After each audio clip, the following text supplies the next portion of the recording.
Welcome to the Experience Darden podcast. I'm your host, Brett Twitty, and you are listening to a new episode. On this episode of the podcast, I'm excited to share a recent conversation with Blake Dietrick-Seifert.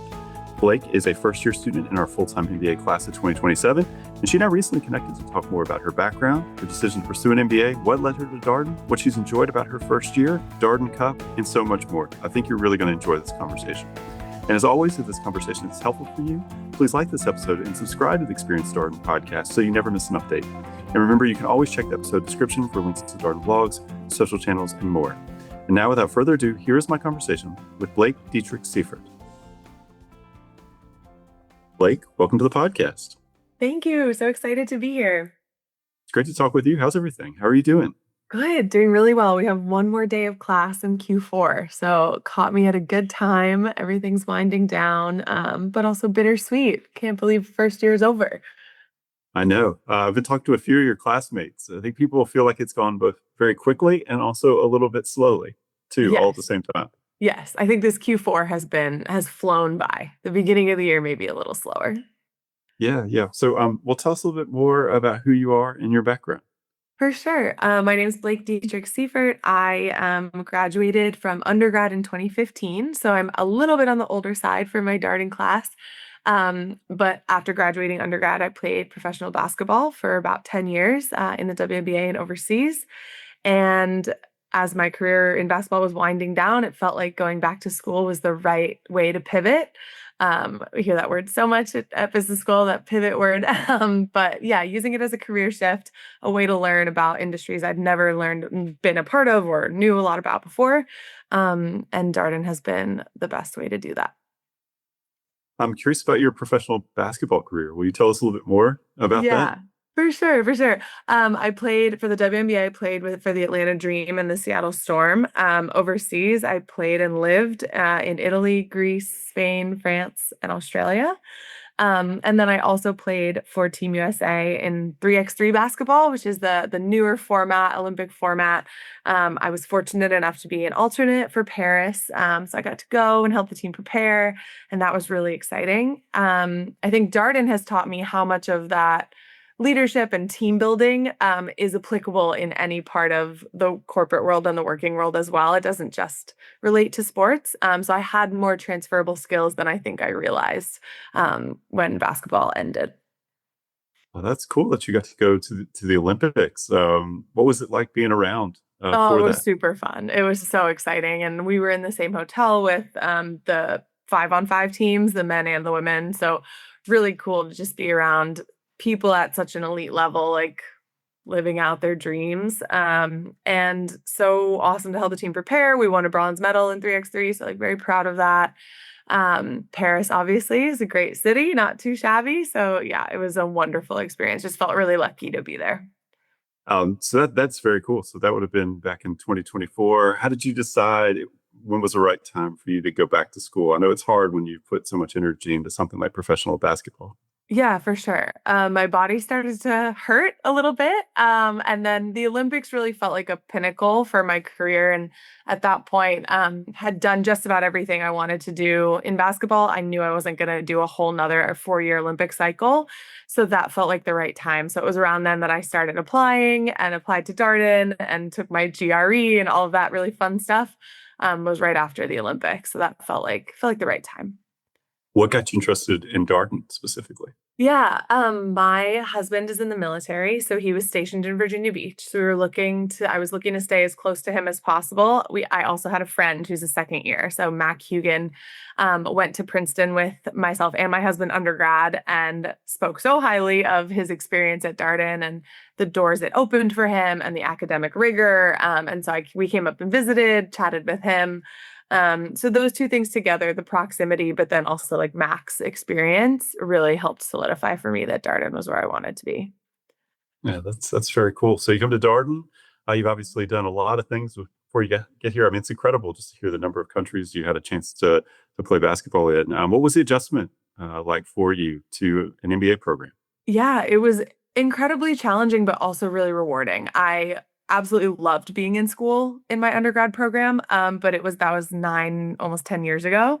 So I definitely had a bit of a learning curve coming back to the classroom. Had also never done the case method, minus my practice class, when you come for Darden days. And Yael actually taught a DA class for our Darden days, which was incredible. But other than that, had never really experienced the Socratic method. But I love it. I think it is a way that I learn really, really well, and able to retain much more than a lecture type style. But yeah, Darden has just been fabulous, but challenging in you're kind of everyone says this, drinking from a fire hose, which you absolutely are at the beginning, but you are also so supported at the same time, that I feel like it is manageable. It's challenging, but wonderful. You mentioned that the Socratic method, the case method, Yeah. it really resonates with you. It feels like it's a way that you learn best. Why is that? Yeah, I think I am a perfectionist. I'm sure lots of people who come to Darden can relate to that. And so would tend to not participate in class unless I was 100% sure of my answer. A cold call or just the seeing other classmates be confident and willing to express their opinions or their thoughts without being 100% right and have it be okay was really freeing for me. And it gives you the opportunity to practice, to be able to articulate ideas on the fly with maybe minimal or a ton of preparation. Either way, you're figuring out how to do that in a corporate or business setting. And I really, really enjoy that challenge. I think also the professors are so fabulous at guiding the conversation and making sure it isn't just a random discussion, but we are driving towards the learning and the key things we're supposed to take away, while also feeling like it is just a group of really intelligent people having a conversation. And that is so cool. Obviously, the section is a big part of the first year core curricular experience where you're taking classes all with the same group of people. Yeah. What section were you? I was Section E, and we are Darden Cup champions. I'm very proud to say.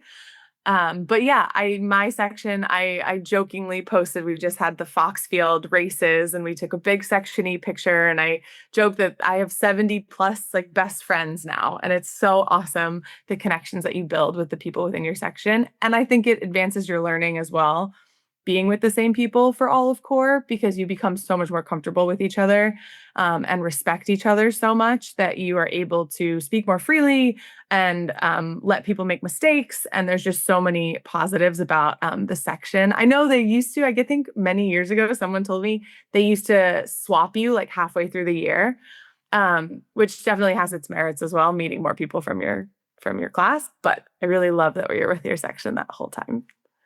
You have a favorite section norm? Something that y'all did as a section? Oh, I mean, I love our cheer. We would do our cheer Monday morning and Thursday afternoon. So it would like kind of bookend the week. And then also, I mean, we did our champagne bets, which were super fun. Occasionally people would stand on a desk to answer a question, or just silly things that like didn't take away from the learning, but just kept it light and kept everybody on their toes.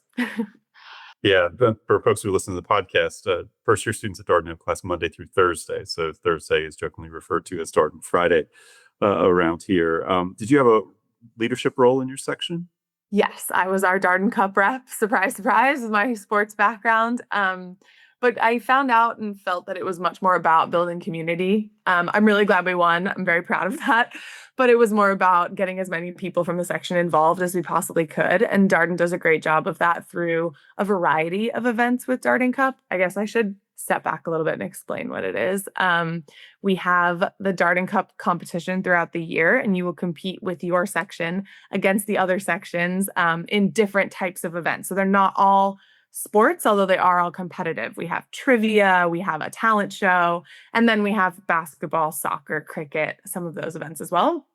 But I love the variety because for me, because I was involved in every event, I got to interact with different people from my section in different ways for each of those events. So it was really, really cool for me, and to see people in their element. Like one of my section mates has the voice of an angel, and I never would have known if he wasn't in the talent show. So it was a really cool way to get to know people outside of the classroom. And I'm like incredibly grateful for that. Yeah, sometimes when we talk about Darden Cup, we wonder if people are thinking, oh my gosh, I've got to come and be athletic or Yeah. sporty. And like, that's not me.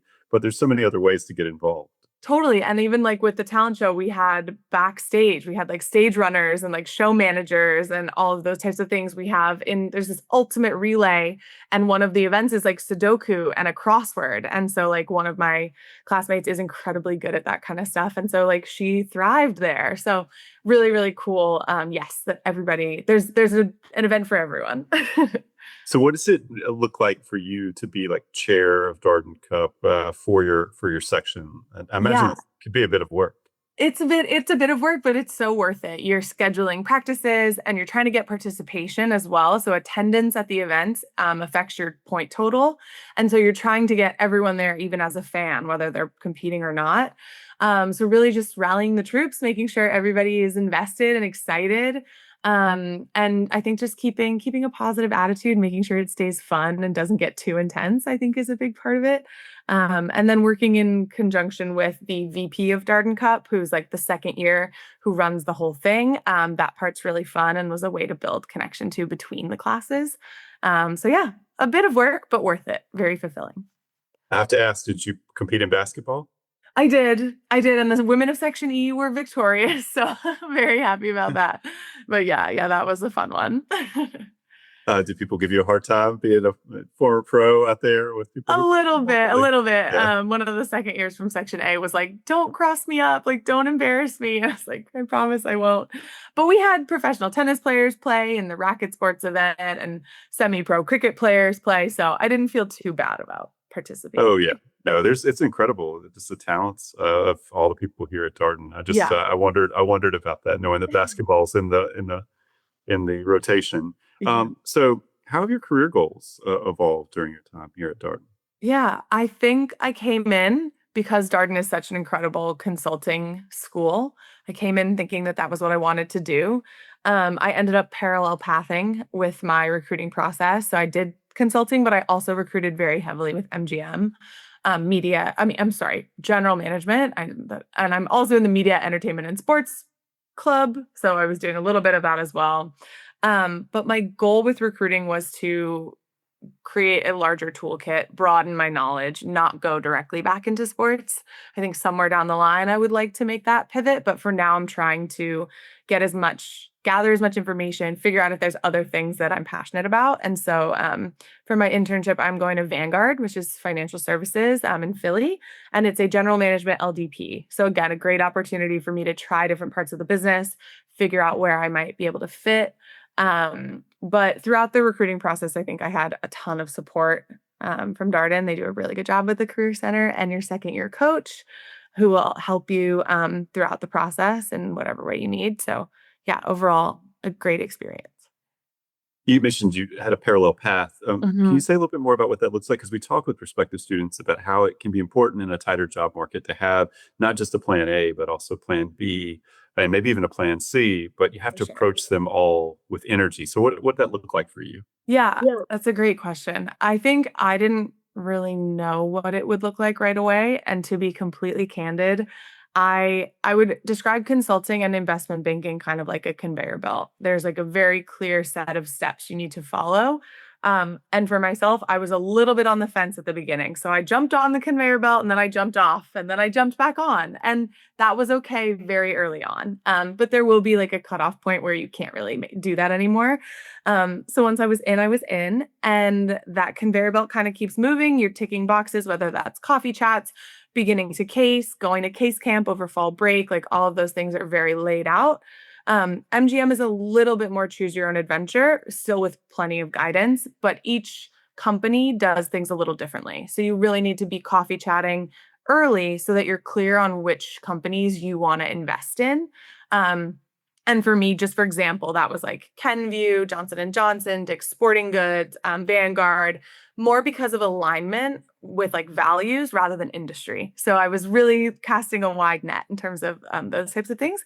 And so then just, yeah, making sure you're clear on where you want to spend that extra time, because the consulting or investment banking will have a lot of time constraints and time needed to do it well. But for me, I got a lot of value out of coffee chatting and learning about other people's experience and why they love what they do. So I would get energized from a good coffee chat. And so for me, it was easy to keep going and keep investing that time when I was meeting such impressive, cool people at all the different companies. Yeah. So marketing general management, MGM, what you referred to, you mentioned that you were focused more on company values. Yeah. What sort of values were important to you in that search Yeah. process? Yeah, it's a great question. I mean, Vanguard, for example, their mission is to like take a stand for all investors. And so for me, that really mattered because it was the idea of making investing accessible to all different types of people, not just like the 1%.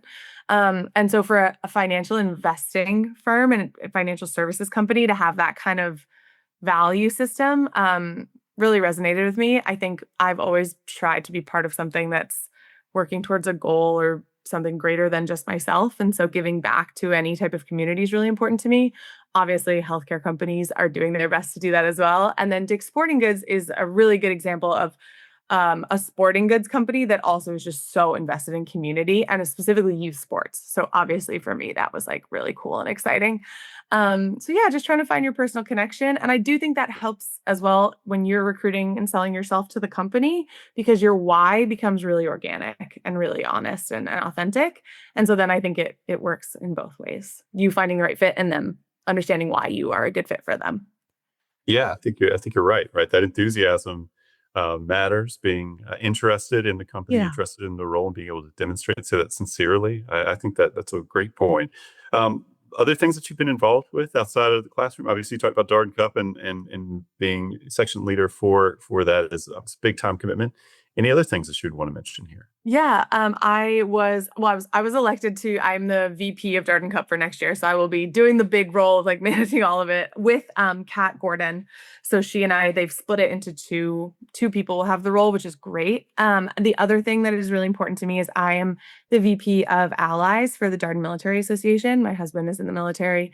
And really wanted to find a space where I could add value outside of sports and for something that's really important to me, specifically for the partners. We have a really large military contingent at Darden, and it's super, I love it. But making sure that their partners feel welcome and as much a part of the community as everyone else. That's kind of my goal for next year with that. Well, congratulations on VP of Darden Cup as well as your role Thanks. with the Darden Military Association as allies leader there. Do you have any particular vision for Darden Cup? Any changes or things that you're thinking about? Yeah, I think accessibility is a huge thing that we're trying to really be conscious of. Of course, with sports, there will be some limitations, but we're trying to make sure every event has some kind of option. Whether that's like, for example, for cricket last year, they did a mocktail making competition, and it was worth a few points, and it was sponsored by one of the clubs in addition to Darting Cup. So again, building connection, building community, getting as more people involved. I think we want to do more things like that. We want to have kids at the talent show. That was not allowed this past year. And I really think we want to make it a family friendly event. Yeah, again, just making sure as many people as possible feel welcome at as many events as possible. Yeah, I appreciate your work also with sort of as an ally for partners of military students. What are some of the things that are on your mind as to how to build that connection? Because we've talked with people here on the podcast about the Darden Partners Association, Yeah. and I know it can be hard with your trailing partner or spouse. Obviously, your student is really busy and they've got this life and they're meeting all these people and doing all this stuff, and here you are maybe taking a pause in your career or you relocated Yeah. somewhere else. What are some of the things that are on your mind? Yeah, I think for me, the first thing was getting the partners together early and often. I think because the beginning of school starts so fast, you kind of blink and suddenly it's December, and those maybe you haven't built as many connections as you would like. So, definitely major priority is as soon as we get back to grounds, making sure we're working on getting partners to meet each other, not just like the student and the friends of their student, but meet each other. And then also making sure that we are meeting the partners and making them feel welcome as the student body. I know for me, I can heavily relate to the spouses of our military members in the class. And so I want to build connections with them, and hopefully they are willing to and eager to like build connections with students as well. So I think just bridging that gap between the partners and the student body as much as possible. Much easier second year when you have a little bit more time on your hands. But yeah. But you're right. Things do move so quickly at the start of the year, particularly for first year students. But Yeah. second year students are busy too, and I think making those connections early, giving people space to do that. And I've been really encouraged just talking with students here on the podcast about how much organizations do try to open up activities Yeah. and programming to partners, and they recognize like people have moved from other parts of the country to be here. People picked up and maybe working remotely or whatever, and so the community at Darden might be really their primary community, and how do you meet other people is a big question. Yeah, for sure. And I think it's a good question, and one we don't have a perfect answer for, but that every class I think is aware of it and conscious of it and trying to make those baby steps towards improvement. Well, Blake, I'm curious, what are you looking forward to in the coming months? It sounds like you have a great summer planned. Will you be up in Philadelphia? Is that where I you'll be? will. I'll be in Malvern, PA, just outside Philly. My family is in Boston. My husband's family's in New Jersey, so pretty close. We'll be able to see them on weekends and stuff. I'm really excited for a new challenge. It's a field I know very little about, but a place I'm really excited to be. And so hopefully I can just continue to be a sponge and learn as fast as possible and meet as many awesome people as possible and continue to grow as a person and in whatever career will be next for me. Well, last question here for you, Blake. What's a piece of advice you would share with our listeners as they think about their own MBA journeys? Yeah, for sure. I would say first and foremost, it's not too late to change your mind or change your path. If you're not sure right now, it's okay. There's plenty of time to figure it out. I know it will all start really fast, but you have time. And then the other thing I would say, which I'm sure has been said many times on here, is just enjoy your summer before you come. I know recruiting is weighing on people and it's a tough job market and all those things, but I promise that Darden has the resources to support you once you arrive. And if you do nothing before you get here, other than like the required things, you will be okay. Like there's no extra work that needs to be done. And just, yeah, have a great summer, enjoy being with your family, and then come rested and ready to go when you get here. Yeah, what'd you do in the summer before you started business school? How'd you spend that time? Yeah, I was still playing 3x3. So I was playing a little bit professionally, but was starting to wind down. So had a couple tournaments, went to a few weddings, spent a lot of time with my husband and our dog, got outside hiking, going to the beach, like just some fun stuff. I didn't case prep. I didn't do any interview prep. I didn't any other than like the Darden required accounting like little module. Like I didn't do anything else and it all worked out. So yeah. Yeah, I think it's important to take some time to decompress and enjoy that downtime, because it'll probably be the last real significant downtime you might have for a while at least, Yeah. right? Because summer during your first and second year, between your first and second year, is going to be really busy. Your internship, Yeah. things going on. School starts fast. It seems like I think everything starts to happen a little bit early. Yeah. Earlier and earlier every year. True. Yeah. Particularly from a career standpoint. And so, yeah, giving yourself that space, doing things that are restorative and, just things that you enjoy, I think is really important. Yeah, for sure. Well, Blake, thanks so much for your time. It was great chatting with you. Yeah, thank you so much for having me. And that was my conversation with Blake Dietrick-Seifert, a first-year student in our full-time MBA class of 2027. As always, if you have any comments, suggestions, requests, anything you'd like us to cover here on the podcast, we're all ears. We can be reached at Darden, that's DARDEN, at virginia.edu. Till next time, stay safe, be well, and thanks for listening.